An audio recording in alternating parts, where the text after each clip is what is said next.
Hello everyone and welcome to another episode of Unscripted and Unchained RPG review. I am Game Master Bloodworth and today's video I'm doing a DM GM's tips and tricks and this is involving rolling dice and whether or not you should roll them in plain view or secretly, or how often you should roll dice, or I'll also dabble in a little bit of the overall discussion of whether or not you should fudge dice as a game master as well. I'm going to give a shout out to the OGGM in this little discussion because, you know, he talks about on his channel that there seems to be like a very repetitive, almost cyclical pattern of discussions that go about our hobby, and they kind of recycle and they reemerge.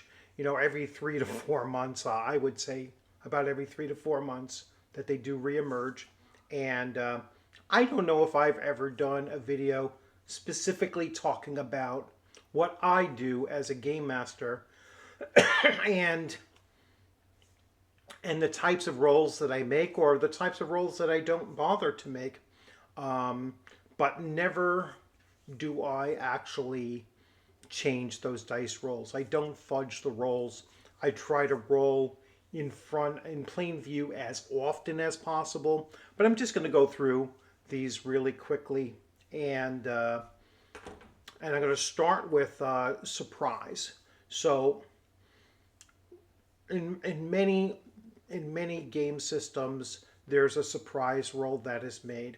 And I always do that secretly because it's a surprise. You're not really supposed to know that your party has surprised the other just based on a dice roll, or that the opponents have surprised the party just based on a dice roll. That's something that I can roll secretly for the two parties involved, and then from the description, they will realize whether or not they surprised their opponents or their opponent surprised the player character party. So surprise I do secretly. And again, I don't fudge it. Now, considering the number of dice rolls that I do actually carry out in plain view, that's how I've built up my players' capacity for expecting that I'm not fudging dice, right? Otherwise, I would do a lot more in secret than I actually do. Initiative.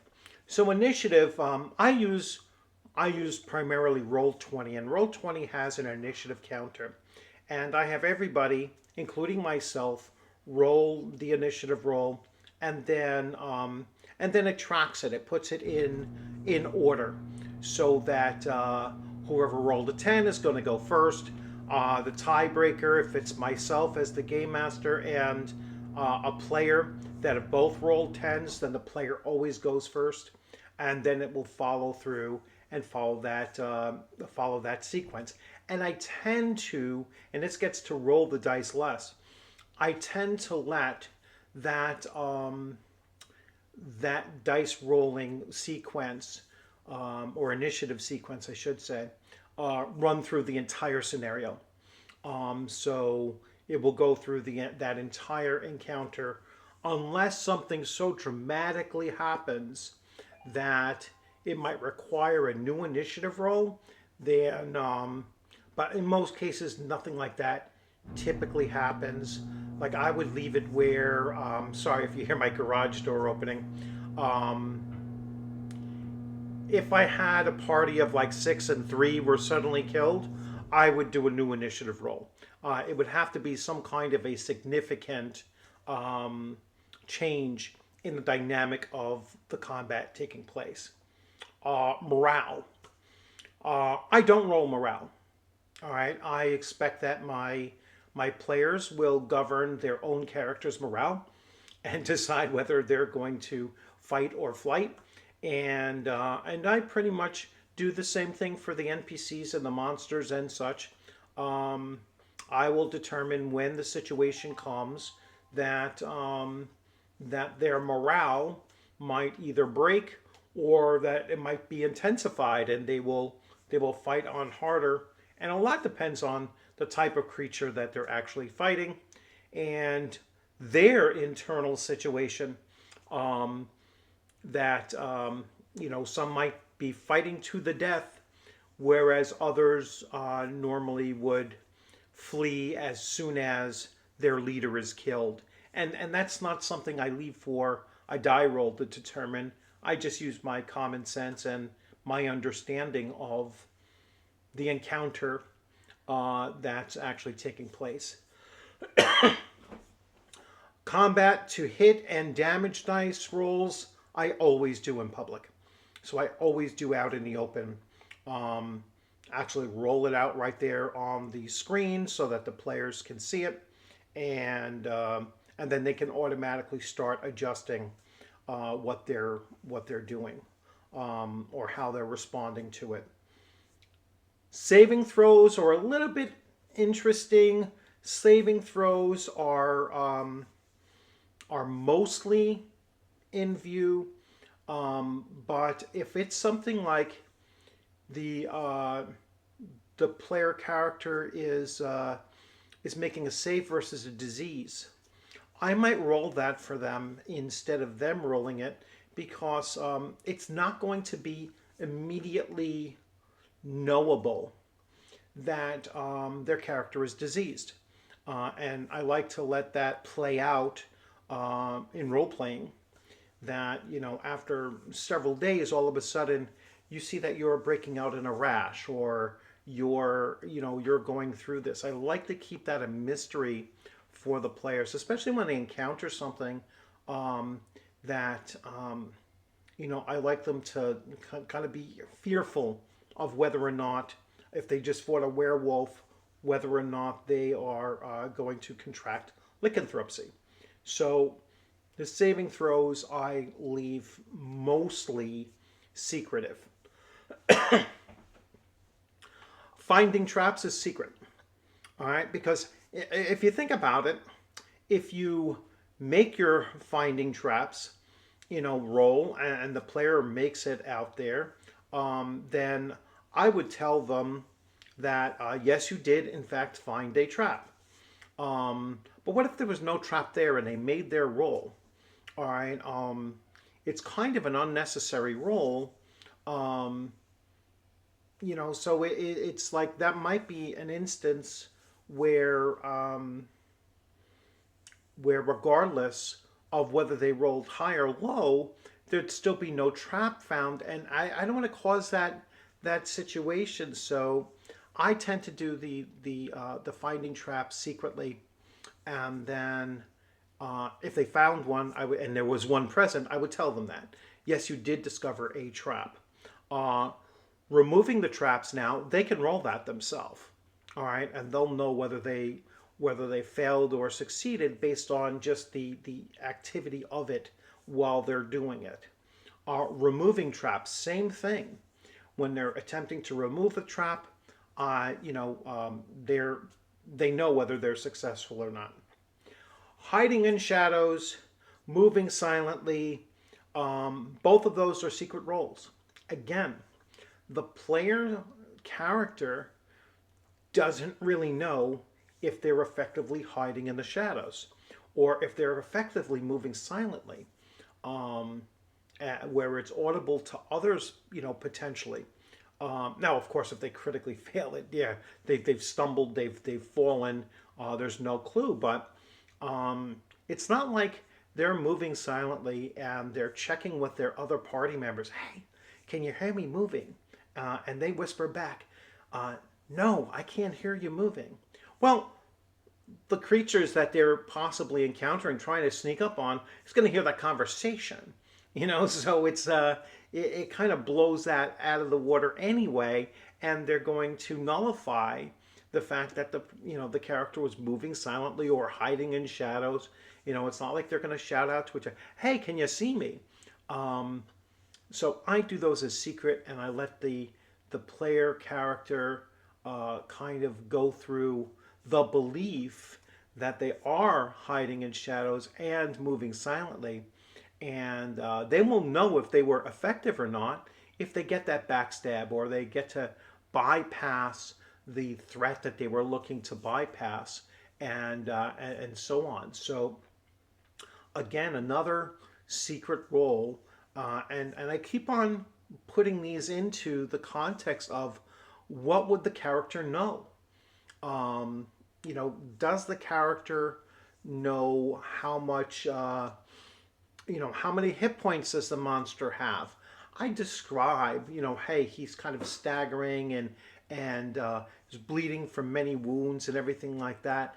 I don't let them know how many hit points the character, the whatever they're attacking, has left, um, other than through description, because it's not something that the players would actually know. And same thing with many of these other things. They don't know if they made a disease saving throw.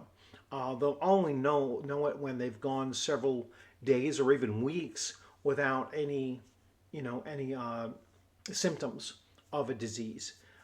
They won't know if they're hiding in shadows or moving silently until they've effectively accomplished it, and then they can see I've bypassed that threat. The other roles that I either sometimes do or don't do at all, I have to do with when you have a party of, let's say, five, and you have five opponents that are attacking them. The chances of them pairing up one on one is fairly low. I would say it's just tactically not sound for either party or the monsters. Let's say that are attacking. Let's say there's a group of orcs, or undead or something like that attacking the party. They're going to be more selective in who they're attacking. They're going to have a tactic as to why they're attacking that individual, or they might have some other consideration. If I have, a player party that includes an elf, and they are fighting orcs or goblins, the orcs are going to fight elves first. They're going to try to kill the elf first. The goblins might be a little bit more selective, but they might fight a dwarf before an elf, but those will probably be the two primaries that they're looking for.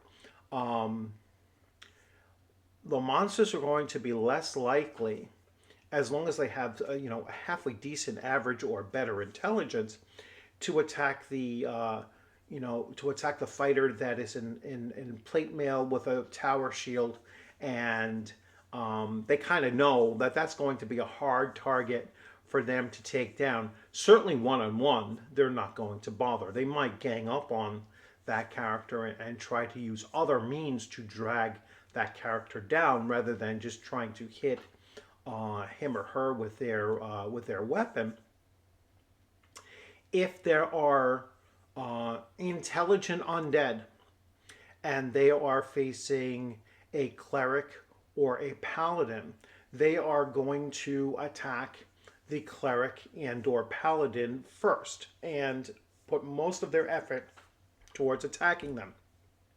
Just as a paladin character is going to say, I'm going after, the vampire. I am going to slay this vampire because, he or she knows this is the diametric opposition to my character as a whole. Um, Lawful good versus chaotic evil. Um, Undead of any, you know, more than more than low intelligence are going to attack a cleric first because they know that the cleric has the ability to turn them or has the ability to do other things that are particularly damaging to undead in particular. So when I'm trying to determine who is attacking what. Usually I use their their positioning situation, so if the if a group of goblins are attacking from the from the 11 o'clock position, then they're more likely going to attack the individual player characters at that location first, rather than circling around or doing anything like that. So a number of player characters might be left completely out of the mix of being attacked in those initial rounds until they either break through the ranks, or they determine that they're up against armor classes in particular that they can't penetrate, and so then they might look for softer targets. Obviously, ranged attacks are totally different, and they're more likely to be completely random. Again, other than those situational targetings that they would prefer to do, but they would certainly be more likely to randomly encounter, randomly attacking the groups that are involved in there. So, in most of the cases, I am doing some kind of a roll. In most of the cases, I try to do the rolls in full view. Um, Now, if you say, well, you're doing a whole bunch of secret rolls, but in comparison to how often combat rolls take, they're actually much fewer of those being actually done. So there's not usually. It's just been my experience that my players haven't really often try to hide in shadows or move silently. Regardless of the fact that we don't have a thief in the group, or a rogue in the group, but they do have a ranger in the group, and in wilderness, she certainly has that ability as well, and she only uses it when she is in the wilderness. We don't have a halfling in the group presently, so they don't have that move silently in wilderness either, or technically hiding in shadows or hiding in natural terrain. That comes with some game systems as well. So, the only time that I'm not rolling almost consistently is morale. I don't roll morale. Every other kind of thing is done as a roll. Initiative. Sometimes sometimes, like I said, I roll it. I don't typically, like I said, I'll adjust the initiative for where the attack is coming from. They're more likely to respond, so I might tweak it. That's not ignoring the initiative roll or fudging the initiative roll. That comes with an explanation to the players that this is why those particular characters are going to be able to act outside of the general initiative roll that was made. And so that's another thing.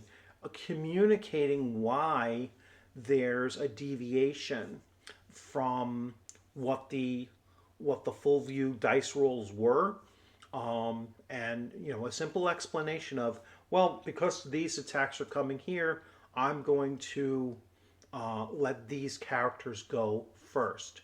All right, and then the rest of you will respond in normal order, and that shouldn't be a problem, um, because again, you're fully explaining why there's a deviation from the dice roll.